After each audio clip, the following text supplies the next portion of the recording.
Hello, everybody, and thank you for tuning in to the Mythbusters program today, the Ron Paul Liberty Report.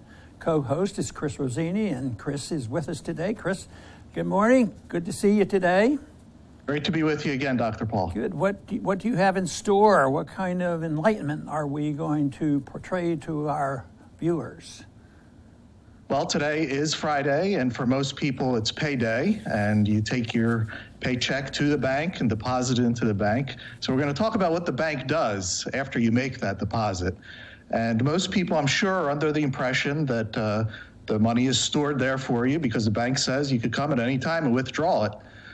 So it seemed like being equivalent to like taking an old couch to a storage facility, and he says, hey, come back, get your couch at any time. But it's very different, isn't it, Dr. Paul? So please talk about what the bank does once, let's say, $100 is deposited into that bank. Yeah, there's a lot of myths associated with this. The big myth is that the banks are to protect our money.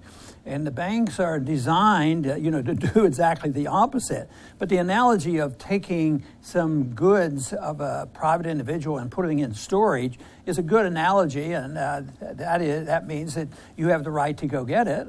People who stored it for you and gave you a service, they might be able to charge you a fee.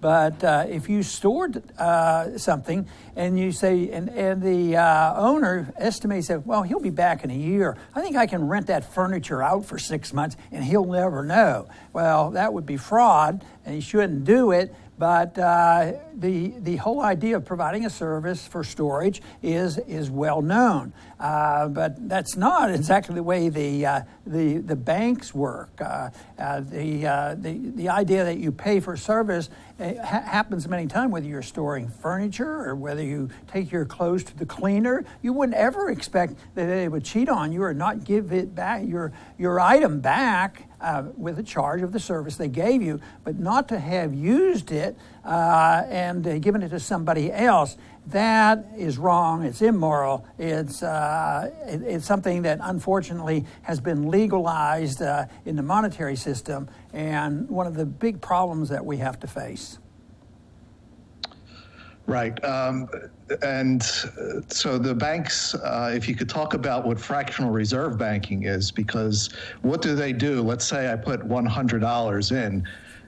What do they do with that $100 specifically? Well, you would think they'd put it in the bank, and if they were just holding it there, they might charge you a fee for handling your paperwork. But if you put the $100 in, they could, within minutes, turn around and loan out $90. So your $100 immediately can become $190. And that is the way the whole system works, because banks have figured it out. The system knows that not everybody goes and gets their money out right away. They leave it in their checking account. And the banks they're told under the law, well, you don't have to really hold that money, even though the money is there for two people at one time. But they say, well, you have to have a little bit of reserve. And that means, well, you can loan out 90%, you have to have 10% reserves. But the real irony of this is if you don't have enough money on a certain day of the week for your reserves to match up what the law says, they can go and borrow it. It's overnight borrowing. And they just go and borrow it from another bank who happens to have more reserves. So they don't even follow the fractional reserve banking law that says you have to hold about 10% in there. And it's all great. It's the consumer thinks it's good because there's more credit available, and the banks thinks it's good because they get to expand the money supply. This is inflation. The Fed creates the baseline, the monetary base, out of thin air, and they make it available, and they can loan to banks, and then the banks can take these funds, any funds that they get, they can loan those out, and other than the fact that eventually it has to be paid for, it's not the market. It's an artificial market. It causes a lot of trouble, And that is the reason that, of course, there's a collusion between central bankings. The central bank, the Federal Reserve, was created by big banks because they wanted to be protected, and they wanted to have this ability to loan money out to people at will. And this has served the interest because, the consumer who wants to get a loan and maybe he doesn't qualify, well, there's more credit. But there's more temptation, and of course, there's a lot more debt involved, and it's a major cause of the distortions that have to be corrected eventually. But on the short run, as so many things are on what government gets involved in, on the short run, it seems to be a benefit. There's a lot of temptation with this, and this is good for the banks. It looks like it's good for consumers on the short run, but it's really very bad ideas. It should be considered immoral, and it should be illegal because it's fraudulent. But the banks have been in this for a long time, and of course this whole system is rigged against the people because the banks get these special privileges. Right. Now, here's the critical question, because everyone is under the impression that they can put their money into a bank, and everyone is under the impression they can all go and get the money out whenever they want. However, what happens if everyone actually does go to the bank to get their money? Obviously, the banks don't have it. So let's say there's a panic or a crisis. What happens, Dr. Paul? Well, it's happened many times over history, in our history, because even before we had the Federal Reserve, we had national banking. But even in between, we had banking systems that permitted this, and there'd be a panic because the people will say, yes, it seems to be working. Last year I could get my money out, but I see these people lining up at the bank and they want to get their money out. At that time, money was real. It was probably either gold or, certificates that represented gold. So they want to get their money and protect themselves, and it is a panic. And, of course, the bank doesn't have the money. People get very upset with this because they're losing their shirt. And this is what happened, of course, in the 1930s. The system wasn't built to try to delay the inevitable, and that is the correction as necessary. So the panic is very real. But this comes, because banks are out there loaning it to other people, and they're loaning it and making bad loans because of this. And it was, in a way, the whole system was designed to protect the banks. And the Federal Reserve was started by banks to be the lender of last resort because they knew there would be these panics, and they knew they had to take care of them and calm them down. So they said that, we'll provide the credit. And the banks then, or the central bank would come in, and they would be the lender of last resort and try to, keep things going. But unfortunately, that wasn't enough. The panic is a panic. If the money isn't there, there is a real problem with this. Now, so they had to add something else in here to try to give protection and calm the markets to prevent the necessary correction in all the malinvestment and all the debt. So they invented this idea that, we ought to insure these deposits. If they're insured, the people won't panic and come and want to take their money out. And so they had the Federal Deposit Insurance Corporation, which means the taxpayer that might not be directly involved in a bank failing, they would be held responsible, and they would have to bail out with more taxes or more inflation. So that just made things worse because the FDIC, people are reassured. They put the big sign up, protected by FDIC. People said, we're secure. Yeah, we're secure in that we can get something back, but you're not going to be secure in the value of what you get back again. And that is the big problem. But the FDIC contributes to the moral hazard. Easy credit contributes to people making mistakes. Easy credit, lower interest rates in market, avoiding the signs that there's been too much spending and not enough savings. And the FDIC just continues this, assuming that this will protect the depositors.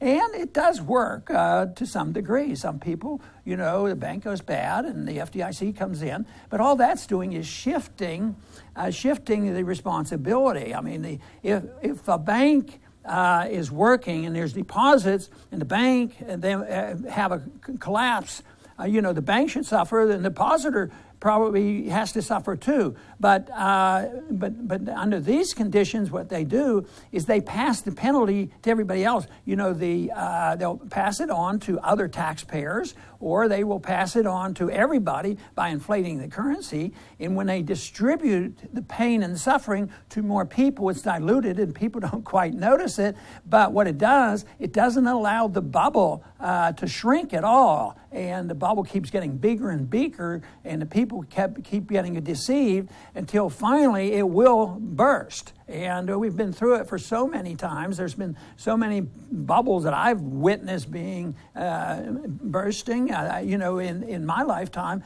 And it eventually comes. The markets are very, very powerful. And so the Federal Reserve being the lender of last resort, the FDIC, taking care of this won't do. And people just ignore the fact that they think it can last, and it does such wonderful things. You can deficit finance. The politicians love it. And you can make sure the welfare state will last forever. And you can have warfare, and you don't have to worry about it. It's all these distortions at the expense of sound money, with adding the possibility of a big collapse and a big panic, and of course loss of liberty. So it's very, very detrimental, but it's very seductive, and it's very hard for people to understand why not having a lender of last resort and having government insurance, which is not insurance at all. It just means we're going to guarantee that we'll print more money or steal it from somebody to bail out bad banking practices. So it's a bad system. It's destined to fail. And right now we're living with the consequence of worldwide inflation of a fiat currency, with the dollar being the reserve currency of the world.